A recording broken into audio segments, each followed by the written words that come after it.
প্রিয় দর্শক, আসসালামু আলাইকুম ওয়া রাহমাতুল্লাহি ওয়া বারাকাতুহু। চলছে মুহররম মাস। এই মুহররম মাস হচ্ছে আল্লাহর মাস। নবী ইরশাদ করেন, শাহরুল্লাহ, এই মাস আল্লাহর পছন্দের মাস। নবী বলেন, মাহে রমজানের পরে নফল রোজার জন্য শ্রেষ্ঠ মাস হচ্ছে এই মুহররম মাস। আফযলুস সিয়ামি বা'দা রমাদান শাহরুল্লাহিল মুহররম। আজকে আমি আপনাদের সামনে দুইটি বিষয় নিয়ে আলোচনা করব।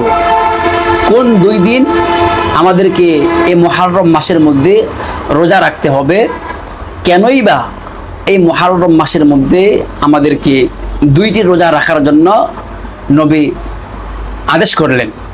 নবী আলাইহিস সালাতু ওয়াস সালাম মক্কা ছেড়ে মদিনায় হিজরত করে যাবার পরে মদিনার ইহুদিরা মুহররমের 10 তারিখে শুধুমাত্র একটি রোজা রাখতেন। নবী এই রোজা রাখার কারণ জানতে চাইলেন।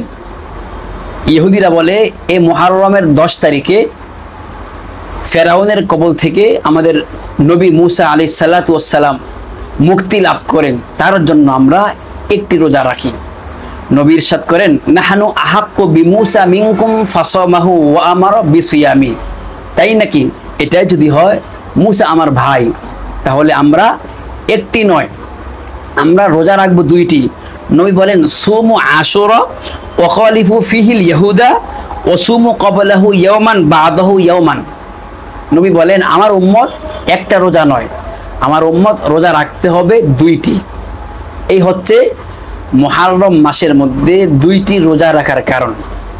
এখন বলবো, কোন দুই দিন মুহররম মাসের মধ্যে রোজা রাখতে হবে। বুধবার হচ্ছে মুহররমের 10 তারিখ।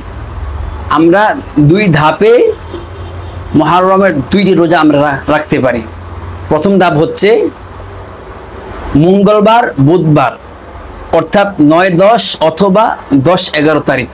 আমরা কেউ যদি মঙ্গলবারে রোজা রাখতে চাই মুহররমের 9 তারিখে, তাহলে তারা সোমবারে রাতে সাহরি খাবো, মঙ্গলবারে রোজা রাখবো, প্রথম রোজা।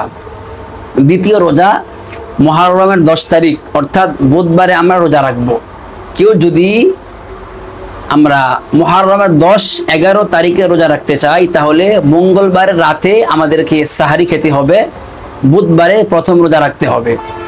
দ্বিতীয় রোজাটি রাখবো বৃহস্পতিবারে, অর্থাৎ বুধবারে শেষ রাতে সাহরি খাবো, বৃহস্পতিবার আমরা রোজা রাখবো। এখন আমরা যারাই 10-11 অথবা 9-10 মুহররম মাসের মধ্যে আমরা রোজা রাখি, সাহরির শেষ সময় হচ্ছে 3টা 47 সাহরির শেষ সময় হচ্ছে 3টা 47। আল্লাহ সুবহানাহু ওয়া তাআলা সকলকে এই মুহররম মাসের ফজিলতপূর্ণ দুইটি রোজা রাখার তৌফিক দান করুক। বিশেষ করে আমার মা বোনদেরকে এই মুহররম মাসের মধ্যে দুইটি রোজা রাখার তৌফিক দান করুক। ওমা আলাইনা ইল্লাল বালাগ। আসসালামু আলাইকুম ওয়া রাহমাতুল্লাহি ওয়া বারাকাতুহু।